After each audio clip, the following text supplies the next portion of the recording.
Hello दोस्तों, आज बात करेंगे निर्देशांक ज्यामिति कोऑर्डिनेट ज्योमेट्री के बारे में, जो कि कक्षा 10th का है और एक्सरसाइज हम लोग 7.3 के बारे में बात करेंगे।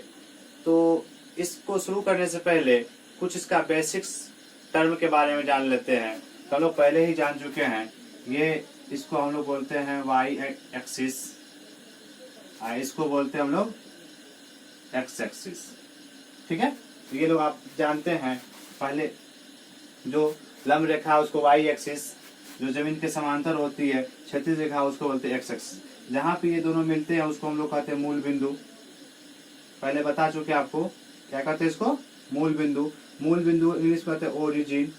ओरिजिन क्योंकि ओ से शुरू होता है इसलिए इसको ओ द्वारा डिनोट किया जाता है। इसका निर्देशांक हमेशा 0 0 होता है, मतलब इससे नहीं है। हमको कोई बिंदु यहाँ पे 3 बिंदु दे दिया जाए। एक्सरसाइज हम लोग 7.3 करने शुरू करने से पहले मान लीजिए तो कोई 3 बिंदु हम लोग मान लेते हैं। एक दे दिया हमको ए, जिसका निर्देशांक है हमको x1 और y1। दूसरा हमको दे दिया b, जिसका निर्देशांक हमको दे दिया x2 y2। तीसरा दे दिया c, हमको इसका निर्देशांक दिया x3 और y3।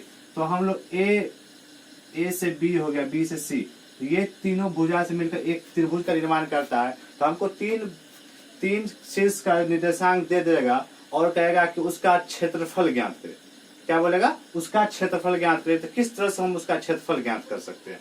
ठीक है, तो इसका फॉर्मूला भी डराइव होता है, हम लोग इसका डायरेक्ट भी कर सकते हैं। लेकिन फॉर्मूला किस तरह से हम लोग डराइव कर सकते हैं वो थोड़ा सा देख लेते हैं उसके बारे में। जैसे हम यहाँ से इसको इस पे लंब करेंगे। ठीक है, एक पे इधर लंब हो गया, इसका यहाँ से ये लंब हो गया। तो यहाँ पे आप ध्यान से देखिएगा, तो आपको समलंब चतुर्भुज बनता दिखाई देगा। क्या, इसको मान लेते हैं एम एन पी।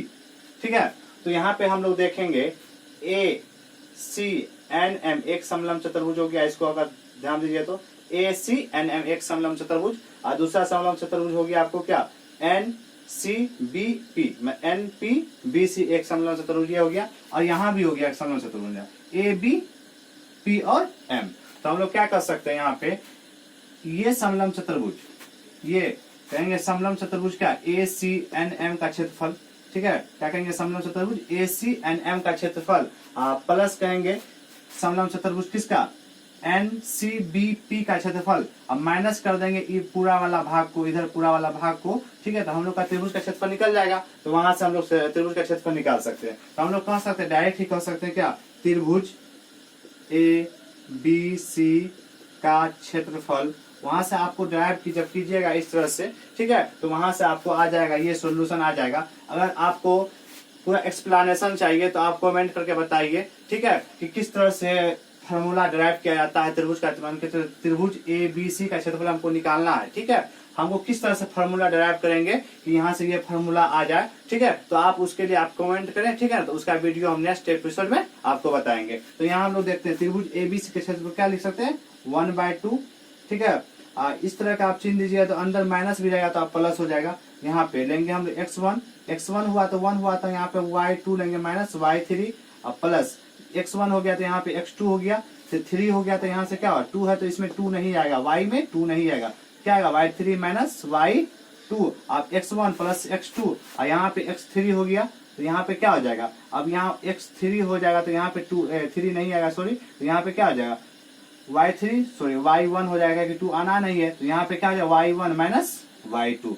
इस तरह से हम लोग इस तरह का चिन्ह यहाँ प्रयोग किए। तो यहाँ पे इसका मतलब क्या है, अंदर में माइनस भी आएगा ना तो वो क्या हो जाता है, बाहर क्या हो जाता है, पॉजिटिव है। क्योंकि हम लोग जानते हैं त्रिभुज का क्षेत्रफल कभी माइनस में नहीं आ सकता, त्रिभुज का क्षेत्रफल कभी निगेटिव नहीं आ सकता। ठीक है, तो उसी तरह जिस तरह क्या किसी के द्वारा तय की गई दूरी कभी निगेटिव नहीं होगा, कितना भी होगा। जैसे इसी पे माइनस यहाँ पे सॉरी कहेंगे, यहाँ पे 0 है, यहाँ पे 1 2 3 माइनस इधर 1 माइनस 2, यहाँ से कोई यहाँ से जाए तो वो निगेटिव नहीं होगा।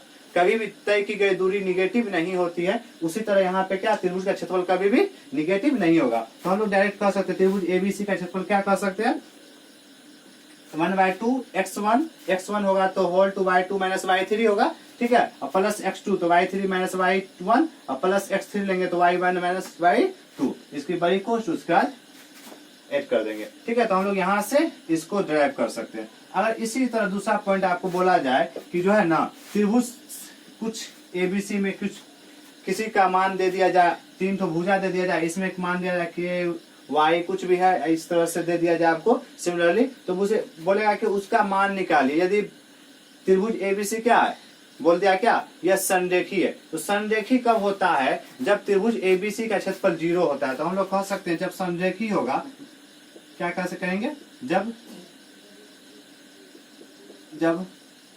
त्रिभुज नहीं लिखिए, जब क्या कहेंगे, जब कोई संरेखी होता है तो क्या होता है, उसका क्षेत्रफल क्या हो जाता है, 0 हो जाता है। कहेंगे त्रिभुज ए बी सी का क्या कहेंगे, क्षेत्रफल उसको क्या कहेंगे, 0 हम लोग मान लेंगे। क्या उसका जब संरेखी होगा तब, जब संरेखी बोला जाएगा क्वेश्चन में, तो हम लोग क्या मानेंगे, उसका क्षेत्रफल को हम लोग क्या मान लेंगे, 0 मान लेंगे। ठीक है, तो इसी तरह हम क्वेश्चन नंबर 7.3 का क्वेश्चन नंबर 1 नंबर देखते हैं किस तरह से हम लोग को बनाना है। और इसका आप लोग को एक्सप्लेनेशन चाहिए, ठीक है, तो आप कमेंट जरूर करें, हम इसका जरूर आपको देंगे किस तरह से इसका फॉर्मूला यहाँ ये ड्राइव हो जाता है। ये आपको एक्सप्लेनेशन इसी से निकलेगा। आप यहाँ से सिर्फ आप खुद से भी निकाल सकते हैं। कैसे निकालेंगे, तो यहाँ पे आपको दिख रहा है ACNM एक समलंब चतुर्भुज है, और दूसरा हो गया CNPB एक समलंब चतुर्भुज है, और तीसरा समलंब चतुर्भुज क्या हो, ABPN एक समलंब चतुर्भुज है। इस तरह से आप कीजिएगा तो एक समलंब चतुर्भुज बनेगा। ठीक है, तो समलंब चतुर्भुज का आप लोग जानते हैं क्या, क्षेत्रफल क्या होता है, तो क्या होता है 1/2 होता है, और उसकी समांतर भुजाओं का योग। जैसे मान के ये समांतर है, ये समांतर है, तो क्या कहेंगे, समांतर भुजा ए भी है, और ऊंचाई, तो ऊंचाई क्या हो जाएगा, इसका ये बीच वाला हो जाएगा। यहाँ से हम क्या कर सकते हैं, MP ऊंचाई हो गया। इस तरह से हम लोग समलंब चतुर्भुज का क्षेत्रफल निकाल सकते हैं। ठीक है, तो इस तरह से आप लोग एक्सप्लेनेशन भी देख सकते हैं यहाँ पे, ठीक है ना। लेकिन वो आप चाहते हैं एक्सप्लेनेशन तो आप कमेंट करके जरूर बताइएगा। ठीक है, तो वीडियो अच्छा लगे तो सब्सक्राइब और लाइक और शेयर भी कर दीजिएगा, और बेल आइकन को दबा दीजिएगा। तो इससे क्या फायदा होगा आप लोगों को कि नेक्स्ट वीडियो जब डालेंगे तो आप भी इसका फिर से आपको नोटिफिकेशन जरूर मिल जाएगा। तो हम लोग देखते हैं क्वेश्चन नंबर 7.3 का 1। तो आपको बोला जा रहा है 7.3 में त्रिभुज का क्षेत्रफल ज्ञात करने के लिए। आप ये क्वेश्चन देख सकते हैं, आपको दिया जा रहा है उस त्रिभुज का क्षेत्रफल ज्ञात करिए जिसके शीर्ष दिया हुआ है, जिसका शीर्ष 1 का 1 है, जिसका शीर्ष दिया हुआ है तो हम लोग शीर्ष मान लेते हैं। A का वैल्यू आपको 2 3 दिया हुआ है, आपको सिर्फ 2 और 3 दिया हुआ है, तो हम लोग मान लेते हैं उसका शीर्ष दिया हुआ है जो निर्देशांक के रूप फॉर्म में आएगा। और B का दिया हुआ मान लेते हैं -1 0, और C का दिया हुआ है आपको 2 4। ठीक है, तो हम लोग इससे पहले तुरंत देखे थे त्रिभुज एबीसी का क्षेत्रफल क्या लिखे थे। इससे पहले हम लोग जान लेते हैं इसको x1 y1, ये x2 y2, ये x3 y3, क्योंकि हम 3 बिंदु जब लेते हैं तो 3 बिंदु का हम लोग निर्देशांक लिखते हैं, क्या x1 y1, x2 y2, x3 y3। उसी तरह हम पहले इसको मान लेते हैं। मेरा x1 का मान यहाँ पे 2 हो गया, उसी तरह y1 का मान क्या हो गया 3, इसी तरह x2 का मान क्या हो गया -1, y2 का मान 0 हो गया। इस तरह से लिख भी सकते हैं, नहीं भी लिख सकते। x3 का मान 2 और y3 का मान क्या हो गया -4। इस तरह से हम लोग शुरुआती है तो थोड़ा सा क्या करेंगे, उसको लिख के भी करेंगे तो वो आसानी होगा, नहीं तो डायरेक्ट भी कर सकते हैं आप, उसको लिखना जरूरी नहीं है, इंपोर्टेंट नहीं है। ठीक है, तो हम लोग अभी तुरंत देखे थे थोड़ा देर पहले, क्या लिखे थे, त्रिभुज एबीसी का क्षेत्रफल, एबीसी का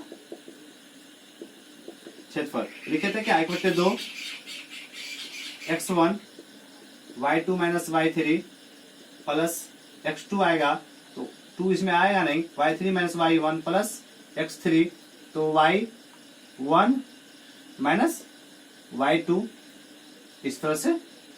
ठीक है, तो यहाँ पे हम लोग क्या कर सकते हैं, तो ये हो गया आपको 1/2 x1 का वैल्यू हो गया 2, कोष्ट y2 का वैल्यू है आपको क्या है 0 है, -y3, तो y3 का वैल्यू है -4, तो -4 को कोष्ट में दिए, प्लस x2 का वैल्यू है आपको -1, तो -1 हो गया। यहाँ पे y3 का वैल्यू -4, माइनस यहाँ से आएगा, और y1, तो y1 का वैल्यू क्या है, सॉरी यहाँ पे y3 माइनस y1। ठीक है, तो y1 का वैल्यू क्या है मेरा 3 है, तो यहाँ से हो गया कोष्ट, यहाँ प्लस है x3 का वैल्यू क्या होगा 2 हो गया यहाँ से, और यहाँ पे y1, तो y1 क्या है 3 है मेरा, 3 और माइनस y2 का वैल्यू आपको 0 हो गया। इस तरह से कोष्ट 1। ठीक है, तो यहाँ से क्या हो गया 1/2, और ये हो गया 2, जीरो माइनस माइनस क्या हो गया आपको 4 हो गया। इस तरह से प्लस इंटू माइनस -1, ये हो गया -4 -3 -7 हो गया आपको। फिर 2 और 3 में से 0 को सब्सक्राइब करेंगे तो कितना हो जाएगा 3 बचेगा। इस तरह से बड़ी कोष्ट यहां से हो गया आपको 1/2, ये हो जाएगा आपको क्या 2, 4 में 0 ऐड करेंगे तो 4 ही हो जाएगा। अब प्लस इंटू प्लस तो सॉरी माइनस इंटू माइनस क्या हो गया प्लस, 7 को 1 से मल्टीप्लाई करेंगे क्या होगा 7 हो गया, और 3 को 2 से क्या हो गया 6 हो गया आपको यहाँ से। तो आप यहाँ देख रहे हैं तो यह हो गया आपको 1/2 हो गया। अब 4 इंटू 2 8, इसको ऐड कर देंगे 7 को 6 से कितना हो गया 7 6 13, ये हो गया आपको 1/2, इस दोनों को ऐड करेंगे तो क्या हो 21 हो गया। इसमें तो माइनस है नहीं तो इसका कोई वैल्यू होगा नहीं, तो ये क्या हो जाएगा 1/2 21, तो 21 को 1 से मल्टीप्लाई करेंगे तो 21/2, तो आंसर मेरा क्या होगा यही हो जाएगा। तो हम लोग को बोला जा रहा था क्या त्रिभुज, उस त्रिभुज का क्षेत्रफल ज्ञात करें जिसके शीर्ष दिया हुआ है। तो हम लोग का शीर्ष क्या दिया हुआ था ए बी और सी दिया हुआ था। इस तरह से हम लोग जो है ना इसका क्षेत्रफल ज्ञात कर सकते हैं। सिमिलरली इसी का एक का 2 भी है तो सिमिलरली उसी तरह बनेगा, लेकिन देखते हैं किस तरह से बनेगा। ठीक है, तो अगर वीडियो अच्छा लगे तो सब्सक्राइब कर दे और शेयर भी कर दे। तो क्वेश्चन नंबर हम लोग 2 देखते हैं। तो आप इसको देख सकते हैं किस तरह से हम लोग बनाए। सिर्फ इसका मान आपको पुट कर देना है, आपको फॉर्मूला याद रखना है। आप इसको भी याद कर सकते हैं 23 31 12, यहाँ x1 x2 x3 आएगा प्लस के रूप में। तो आप ये भी याद कर सकते हैं 23 31 12, ये तो आपको 123 हो जाएगा 1 2 3 मतलब 123, ये हो गया 23 3 1 31 1 2 12। इस तरह से भी याद कर सकते हैं त्रिभुज एबीसी का क्षेत्रफल। ठीक है, तो अब हम लोग क्वेश्चन नंबर 2 चलते हैं। इसे क्वेश्चन नंबर 2 चलते हैं। आप इसको स्क्रीनशॉट लेके बना सकते हैं या ऐसे ही समझ के बना सकते हैं।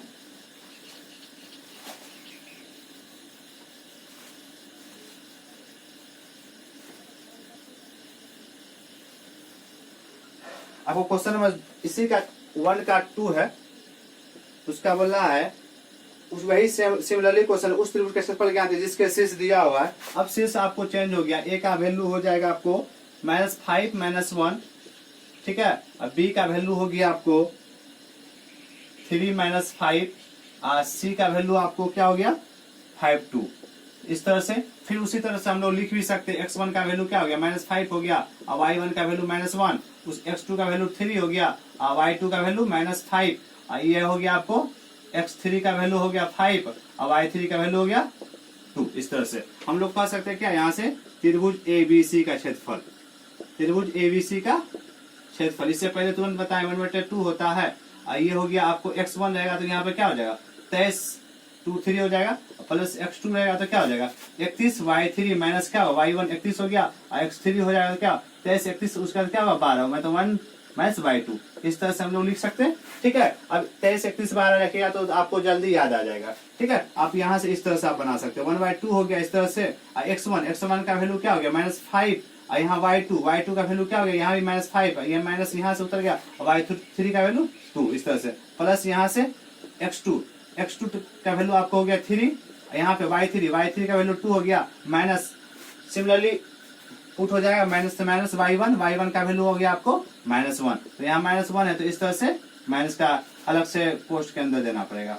ठीक है, तो उस तरह से यहाँ पे हो गया आपको प्लस x3 का वैल्यू हो गया 5, और y1, तो y1 आपको क्या दिया हुआ y1 आपको दिया हुआ -1, तो -1 ये माइनस यहाँ से हो गया, और y2 का भी क्या वैल्यू -5 है। इस तरह से यहाँ पे तो यहाँ से क्या हो गया तो 1/2, ये हो गया -5, ये -5 -2 तो -7, ये मल्टीप्लाई में तो इस तरह से मल्टीप्लाई में हो गया -7, ये हो गया +3, ये हो गया 2, माइनस माइनस क्या हो गया +1 हो गया, यहाँ पे +5, यहाँ भी क्या होगा -1, माइनस माइनस क्या हो गया +5। इस तरह से ये छोटी कोष्ट है और यहाँ से ये बड़ी कोष्ट है। तो आप देख रहे हैं यहाँ पे तो 1/2 हो गया, ये इसको मल्टीप्लाई करेंगे तो क्या हो जाएगा माइनस क्या हो गया +5 को 7 से तो 35 हो गया, और +3 2 को 1 से ऐड करेंगे तो क्या हो गया 3 हो गया, 2 + 1 3 हो गया, और प्लस ये हो गया 5, अब 5 में से 1 जाएगा तो क्या हो गया 4, यहाँ से हो गया आपको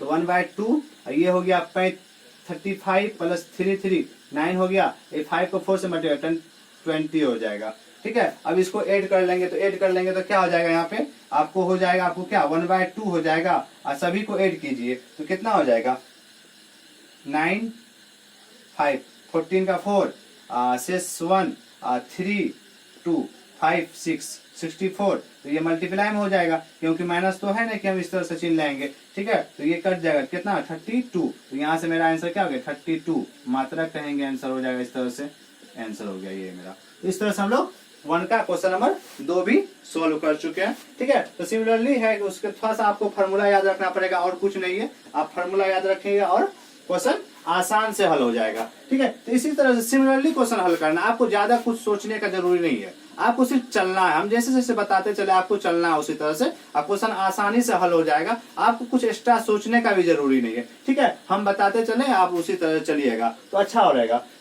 तो इस तरह से आप क्वेश्चन हल कर सकते हैं। इसी का क्वेश्चन नंबर आते हैं 7.3 का क्वेश्चन नंबर आते हैं हम लोग 2 पे।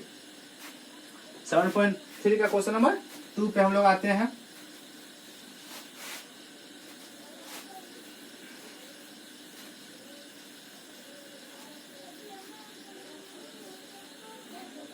का क्वेश्चन नंबर 2 आपको कहा जा रहा है क्या, निम्नलिखित में से प्रत्येक में k का मान ज्ञात करें ताकि तीनों बिंदु संरेखी है।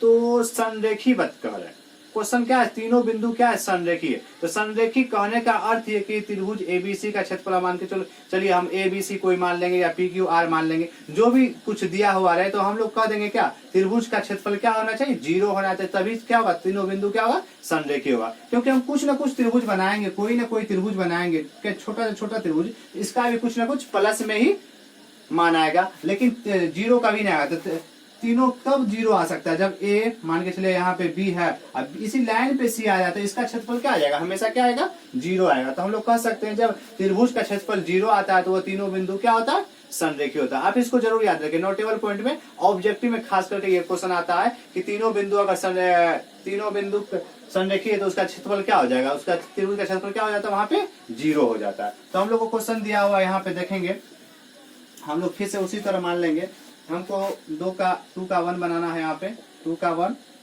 तो हमको दिया हुआ है ए मान लेते हैं 7 - 2, बी 5 1, और उसके बाद सी मान लेते हैं इसको 3 के। आप ऐसे भी बिंदु ले सकते हैं, ठीक है। वहां ए बी सी मानने का जरूरी नहीं, लेकिन मान भी लेते हैं तो कोई गलती वहां पे होता नहीं है, ठीक है। तो हम इसको मान लेते हैं, यहाँ पे क्या दिया, मान के चलिए x1 का वैल्यू 7 दे दिया, y1 का वैल्यू -2, उसी तरह x2 का वैल्यू 5 और y2 का वैल्यू 1, और यहाँ पे हो गया x3 का वैल्यू 3 और y3 का वैल्यू k, ठीक है। तो हम लोग यहाँ पे क्या कर सकते हैं, कहेंगे त्रिभुज एबीसी का क्षेत्रफल, त्रिभुज एबीसी का क्षेत्रफल क्या हो जाएगा 0 हो जाएगा, क्योंकि तीनों बिंदु क्या बोल रहा है संरेखी है, बोला किताब निम्नलिखित में से प्रत्येक में से क्या कहेंगे ताकि तीनों बिंदु संरेखी, यहाँ भी लिख सकते हैं क्योंकि तीनों बिंदु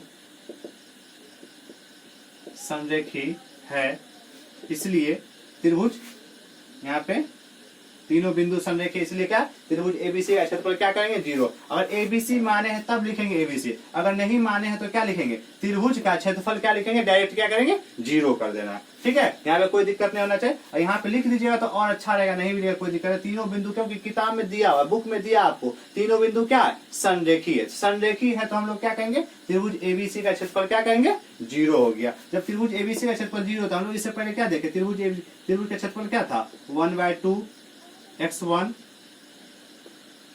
23 था, y2 - y3 प्लस x2 31, इस तरह से था, फार्मूला करके बताए थे। क्यों किस तरह से याद कर सकते हैं आप लोग, x3 तो क्या 23 हो गया 2 3 31 हो गया 12, तो ये क्या गया 1 - y2, इस तरह से हो गया, ठीक है। इक्वल टू क्या हो जाएगा इसका 0, क्या त्रिभुज का क्षेत्रफल जब 0 है तो वहीं से हम लोग 0 लेके चलेंगे, ठीक है ना। तो ये 2 को हम उधर लेके जा सकते हैं, ये 2 को आप वहां से यहाँ लेके आ सकते हैं। तो क्या हो गया x1 का मान क्या हो जाएगा, x1 का मान यहाँ पे क्या हो गया 7, ये हो गया y2, तो y2 का वैल्यू हो गया आपको 1 - y3, तो y3 का माइनस क्या हो गया प्लस x2, तो x2 का वैल्यू आपको क्या हो गया 5 और y3, तो y3 का वैल्यू क्या हो गया k माइनस y1 का वैल्यू -2 है। तो यहाँ पे जब माइनस रहे तो उसको हमेशा छोटी कोष्ट का प्रयोग करके वहां पे लिखिए, ठीक है x3, तो x3 का वैल्यू आपको 3 दिया हुआ है, लेकिन y1, तो y1 का वैल्यू आपको दिया हुआ है क्या, y1 का वैल्यू है -2 और माइनस y2, तो y2 का वैल्यू क्या है 1 है, इस तरह से इक्वल टू 0 और 2 को लेके जा रहे हैं यहाँ से, ये क्या हो गया इनटू में 2 चले जाएगा, ठीक है। तो यहाँ बड़ी कोष्ट भी समाप्त हो गया आपको। तो यहाँ से आपको क्या हो गया 7 को 1 से मल्टीप्लाई 7 हो गया, 7 को k से माइनस 7 के और प्लस कितना हो गया 5, क्योंकि मल्टीप्लाई नहीं हो सकता यहाँ पे। एक बार इसको सोल्व कर लेते हैं हम लोग, या डायरेक्ट कर सकते माइनस में यहाँ +2 हो जाएगा, तो हम लोग कर सकते हैं यहाँ पे, ठीक है। तो यहाँ पे क्या कर सकते हैं 5 को k से मल्टीप्लाई तो कितना हो गया 5k, और 5 को यहाँ से प्लस, ये माइनस में से ये प्लस हो गया, 5 को 2 से 10 हो जाएगा यहाँ पे, और प्लस कितना हो गया आपको यहाँ पे 3 हो गया, -2 -1 कितना हो गया आपको -3 हो गया, इस तरह से इक्वल टू 0 को 2 से मल्टीप्लाई 0 हो गया आपको यहाँ से। तो आपको क्या हो गया यहाँ से आप देख सकते हैं क्या, तो 10 और 7 कितना 17, ये हो गया 7 के से 5 के गया तो कितना हो गया -2k, ये तो हो गया 7 हो गया 5 के हो गया 10 हो गया, इसको मल्टीप्लाई कर देते 4 इंटू माइनस क्या हो गया -3 इक्वल टू 0। तो यहाँ से आपको हो गया क्या 9 को उस साइड करते फिर इसको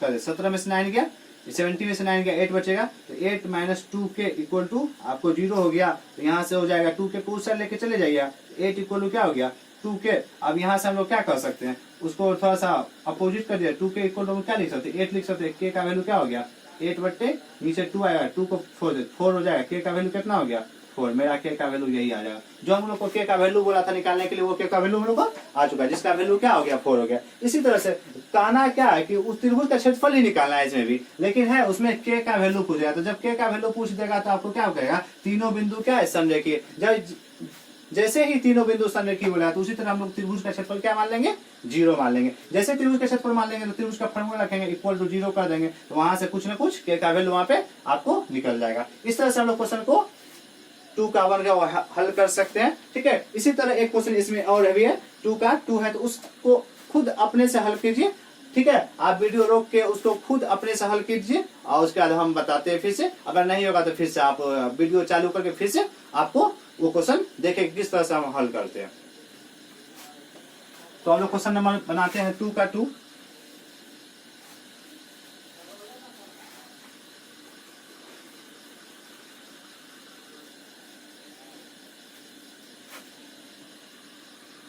आपको 2 का 2 हो गया, 2 का वर्ग फर्स्ट हो गया, आप 2 का 2 बनाते हैं। अध्याय हम लोग क्या पढ़ रहे हैं निर्देशांक ज्यामिति, जिसका कोऑर्डिनेट ज्योमेट्री। तो कोऑर्डिनेट ज्योमेट्री के बारे में हम पहले भी बहुत कुछ बता चुके हैं आपको, ठीक है। तो आप देखते हैं क्वेश्चन नंबर 2, जिसको हम मान लेते हैं ए दिया हुआ 8 1, बी मान लेते हैं आपको दिया हुआ है k - 4, और सी दिया हुआ है आपको 2 - 5। इसको हम एबीसी मान रहे हैं, बुक में दिया हुआ नहीं है लेकिन हम इसको मान रहे हैं, पी क्यू आर भी मान सकते हैं, जो आपको इच्छा हो इच्छा अनुसार आप मान सकते हैं। तो हम लोग यहाँ पे x1 का वैल्यू आपको हो गया 8, y1 का वैल्यू हो गया 1, उसी तरह x2 का वैल्यू यहाँ लिख सकते हैं k, और y2 का वैल्यू लिख सकते हैं -4, और x3 का वैल्यू लिख सकते हैं यहाँ पे 2, और y3 का वैल्यू लिख सकते हैं आप -5। ये लिखने से थोड़ा आसान हो जाता है, मान को पुट करने में, वैल्यू को पुट करने में थोड़ा सा सुविधा होता है हम लोग को। हम लोग क्या कर सकते हैं, क्योंकि बोला गया तीनों बिंदु संरेखीय, तो हम लोग क्या कहेंगे क्योंकि क्या बोला गया ताकि तीनों बिंदु संरेखीय है, तो यहाँ पे लिखेंगे क्या क्योंकि तीनों बिंदु क्या है संरेखीय है, संरेखीय, इसलिए क्या कहेंगे, इसे कहेंगे त्रिभुज ए बी सी का क्षेत्रफल क्या कर देंगे 0 कर देंगे। जैसे ही त्रिभुज का क्षेत्रफल बोला जाए कि सॉरी तीनों बिंदु संरेखीय है, तो उसी तरह हम लोग त्रिभुज का क्षेत्रफल का क्या करेंगे 0 कर देंगे। उसी तरह त्रिभुज का क्षेत्रफल जैसे अभी तुरंत लिखे तो 1/2 होता है फॉर्मूला, x1 ये हो गया y2 - y3, इस तरह से 23 हो गया प्लस x2, और उसका 31 होता था y3 - y1, और प्लस क्या हो जाएगा x3, 12 हो जाएगा y1 - y2, इस तरह से, ठीक है। इक्वल टू क्या हो जाएगा 0। फिर से यहाँ से 2 को उधर लेके चले जाएंगे, तो 2 से 0 को मल्टीप्लाई करेंगे तो क्या होगा 2 ही हो जाएगा। तो 1 से इतना मल्टीप्लाई, 1 ही कोई उसका वैल्यू रहेगा नहीं, ठीक है। तो अब x1 का वैल्यू देखिए, x1 का वैल्यू क्या हो गया 8 हो गया आपको, और यहाँ पे y2, तो y2 का वैल्यू क्या हो गया -4 माइनस यहाँ से, और y3 का वैल्यू क्या हो गया -5 प्लस x2 का वैल्यू यहाँ पे k है आपको, और y3, तो y3 क्या है -5 माइनस y1 क्या है, y1 क्या है आपको 1 दिया हुआ, प्लस x3 का वैल्यू क्या है 2 है और y1 दिया हुआ है क्या आपको 1 और माइनस y2 क्या है -4 इक्वल टू क्या हो गया 0। 2 को इधर से लेके जाएंगे तो क्योंकि डिवाइड में ये 2 है तो इधर जाएगा तो क्या हो गया मल्टीपल में हो जाएगा। तो यहाँ से आप इसको क्या कर सकते हैं 8 और -4 माइनस क्या हो गया +5 और ये हो गया आपको प्लस के -5 -1 क्या हो गया -6। थोड़ा लॉन्ग मेथड करते हैं थोड़ा सा अलग अलग इसको हल करते हैं। यहाँ 2 हो गया तो ये माइनस क्या हो गया +4 इक्वल टू कितना हो गया आपको 0 से 2 0 हो जाएगा आपको। तो यहाँ से आप मल्टीप्लाई कर लेते हैं 8 को 4 से तो कितना हो गया 32 और यहाँ सॉरी इसको पहले हल कर लेते हैं। यहाँ भी यहाँ पे क्या हो गया 8 अब 5 में से 4 गया तो 1 बचेगा अब प्लस यहाँ माइनस क्या हो गया माइनस हो गया 6 को के से मल्टीप्लाई 6 के हो गया यहाँ पे आपको यहाँ भी क्या हो गया यहाँ तक हो गया यहाँ पे हो गया आपको +2 अब 4 एक कितना हो गया 5 इक्वल टू 0 हो गया। तो 8 को 1 से 8 हो गया -6 के प्लस कितना हो गया 5 को 2 से कितना हो गया 10 हो गया इक्वल टू 0 हो गया। तो यहाँ से कितना हो गया 10 और 8 को ऐड करेंगे तो कितना हो जाएगा आपको 18 -6 के तो ये हो गया इक्वल टू 0। 6 के को आप उधर लेके जा सकते हैं यहाँ पे ठीक है। तो क्या हो गया 18 इक्वल टू 6 के तो अपोजिट कर दीजिए उल्टा दीजिए इसको 6 के पहले लिखे 18 को बाद में यहाँ से के लिख रहे थे कितना 18/6 6 18 हो गया। आप कह सकते हैं क्या के का वैल्यू कितना हो गया 3। तो हम लोग का आंसर क्या वही तो बोला जा रहा था के का वैल्यू ज्ञात कर। तो हम लोग का के का वैल्यू ज्ञात क्यों हो गया क्योंकि बोला जा रहा है क्योंकि तीनों बिंदु क्या है संरेखी। जैसे ही संरेखी बोला जाए तो हम वहां पे क्या कहेंगे कि त्रिभुज एबीसी का क्षेत्रफल को क्या मान लेंगे 0 मान लेंगे ठीक है। तो वहां से हम लोग आसानी से बना सकते हैं कोई दिक्कत नहीं है। इसमें हम लोग 7.3 में क्वेश्चन नंबर देखें 1 और 2 दोनों में दो सवाल थे दोनों को हल किए ठीक है। आप इसको एक बार 2 बार 3 बार जितना बार रिवाइज करेंगे आपको उतना ही अच्छा क्योंकि ये हर एक साल एग्जाम में पूछा जाने वाला क्वेश्चन है। हर एक साल ये क्वेश्चन आता ही है। आप लोग 100% श्योर है कि इस दोनों क्वेश्चन में से एक क्वेश्चन हमेशा आएगा वो भी 2 नंबर में सब्जेक्टिव में ऑब्जेक्टिव दोनों नंबर आएगा ठीक है। सब्जेक्टिव में तो ऑब्जेक्टिव में 2 नंबर में आएगा 2 ऑब्जेक्टिव दे देगा और नहीं तो सब्जेक्टिव में 100% क्वेश्चन आना ही कहिए तो 110% क्वेश्चन आना है ठीक है। तो आप इसको अच्छे से हल करिएगा तो ही एकदम आसान से बनेगा ठीक है। तो नेक्स्ट हम लोग जानेंगे 3 4 5 3 क्वेश्चन इसमें बाकी है तो हम लोग देखेंगे 3 4 5 नेक्स्ट वीडियो में। तो आप लोग नेक्स्ट वीडियो देखें। अभी तक अगर चैनल को सब्सक्राइब नहीं किए तो सब्सक्राइब कर लीजिए और बेल आइकन को दबा दीजिए क्योंकि नेक्स्ट वीडियो डालेंगे तो आपको सबसे पहले नोटिफिकेशन मिल जाएगा जिससे आप अपने एग्जाम की तैयारी में अच्छे नंबर ला सकते हैं। Thank you.